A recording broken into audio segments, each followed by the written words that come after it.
Nagmalampuson ang gihimong operasyon sa Police Station 8 human nga nadakpan ang duha ka suspitsado sa managlahing insidente sa pagpangawa sa Lacewood Subdivision, Barangay Katanggawan, General Santos City. Unang nasikop na kalabayng kaadlawon ang 31 anyos nga si Rani Belio Belhot. Human kini nga nasakpan nga nagtago sa sagbutan human nga nanaka sa balay ni Joy Mina. Na-recover gikan kaniya ang usa ka laptop ug cellphone apan gawa sa kasong theft. Magatubang usab kini og kasong paglapas sa RA 9165 human nga nakuha og tulo ka pakete sa gituohang shabu nga nagkantidad og kapin 27,000 ka pesos.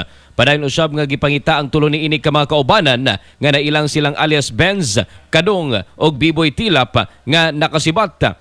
Samtang sa laing bahin, tingkagulo usab ang 27 anyos nga si Angel Mahusay Baklay. Human kini nga nasakpan sa akto sa biktimang si Alfredo Baban Jr. nga migawan sa iyang balay, dala ang usa ka projector lakip na ang remote ug charger ni ini. Wala na kaikyas ang suspect. Human kini daling gikuptan sa biktima o gitugyan sa miresponde nga ronda patrol. Ang duha ka mga suspect ana karon sa kustodiya sa kapulisan alang sa pagpasaka sa tukmang kaso. Mga katropa, aron magpabiling tinaw ang pananaw og klaro bisan ngit-ngit, tumar og Vision X Plus Soft Gel Capsule alang sa nakiusang Pilipino para sa Pilipinas.